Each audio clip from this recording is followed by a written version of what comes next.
हरे कृष्णा। श्रीमद् भगवद गीता अध्याय 1 श्लोक संख्या 8। भवान् भीष्मश्च कर्णश्च कृपश्च समितिञ्जयः अश्वत्थामा विकर्णश्च सोमदत्ते तथैव च। मेरी सेना में स्वयं आप, भीष्म पितामह, कर्ण, कृपाचार्य, अश्वत्थामा, विकर्ण तथा सोमदत्त का पुत्र भूरिश्रवा आदि है, जो युद्ध में सदैव विजयी रहे हैं।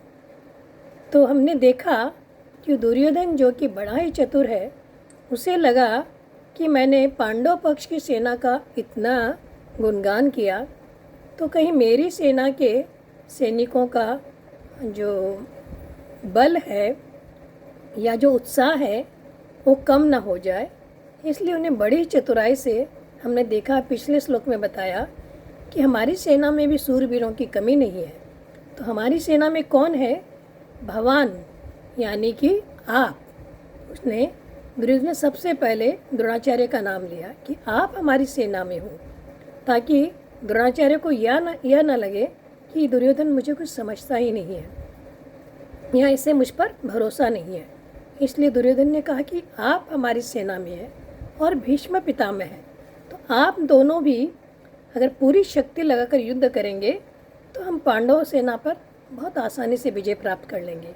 और उसके बाद कि भीष्म पितामह को तो इच्छा मृत्यु का वरदान है, तो उन्हें तो कोई युद्ध में मार ही नहीं सकता। तो आप दोनों के पराक्रम की बात पूरे जगत में प्रसिद्ध है। तो आप दोनों जब हमारे सेना में हैं तो फिर हमें युद्ध में कोई भी हरा नहीं सकता। उसके बाद उसने बताया कर्णश्च, यानी कर्ण भी बहुत सूरवीर है और ये अकेला ही, मुझे तो ऐसा लगता है कि कर्ण अकेला ही पांडव सेना पर विजय प्राप्त करने में समर्थ है। इसके सामने अर्जुन का कुछ कर नहीं सकता अर्जुन। उसके बाद दुर्योधन ने बताया कृपश्च समितिञ्जया। एक्चुअली दुर्योधन को कृपाचार्य का नाम कर्ण से पहले कहना चाहिए था, परंतु भूल कर रहा ना, बार बार डरा हुआ है और कर्ण का उत्साह भी कम न हो जाए, और कर्ण पर उसे ज़्यादा भरोसा था, इसलिए उसने कर्ण का नाम पहले ले लिया। लेकिन अभी कहीं कृपाचार्य रुष्ट ना हो जाए, इसलिए उन्होंने कृपश्च समितिञ्जया, यानी कि जो कृपाचार्य है ये भी संग्राम विजयी रहे हैं। समितिञ्जया मतलब संग्राम विजयी रहे हैं, तो ये भी हमारी सेना में है और ये तो चिरंजीवी भी है। कृपाचार्य को चिरंजीवी का वरदान मिला हुआ है, तो ये तो चिरंजीवी में, तो इन्हें कोई मार ही नहीं सकता। उसके बाद बता रहा है दुर्योधन की अश्वत्थामा जो कि आपका पुत्र है, ये भी चिरंजीवी है, अतः इन्हें भी युद्ध में कोई हरा नहीं सकता। तो पद्म पुराण में एक श्लोक आता है, अश्वत्थामा बलिर्व्यासो हनुमांच विभीषण कृपः परशुरामश्च सप्ते चिरंजीवितः। ये जो नाम लिए गए हैं ये सब के सब चिरंजीवी है। तो इसमें कृपाचार्य और अश्वत्थामा ये दोनों ही चिरंजीवी हैं। तो हमारी सेना में ऐसे ऐसे योद्धा है जिन्हें अमरता का वरदान है, तो ऐसा पांडवों की सेना में कोई नहीं है। उसके बाद दुर्योधन बता रहा है विकर्णश्च, यानी कि विकर्ण जो कि दुर्योधन का अपना भाई है। तो उसने विकर्ण का नाम इसलिए लिया कि बाकी इतने सारे भाइयों में किसी का नाम नहीं लिया, एक विकर्ण का नाम ही लिया, क्योंकि विकर्ण जो थे वो थोड़े धर्मात्मा पुरुष थे। और हम जानते हैं कि जब द्रौपदी का भरी सभा में चीरहरण हो रहा था तो विकर्ण नहीं था जिसने अपोज किया था।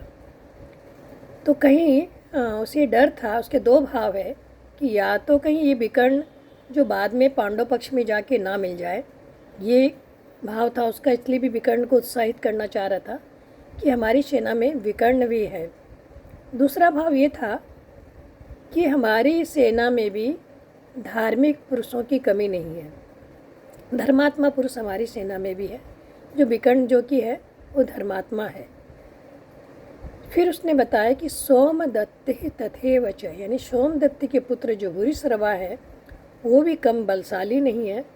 तो हमारी सेना में भी ऐसे लोग हैं जो बड़े बड़े योद्धा है और धर्मात्मा पुरुष भी हैं।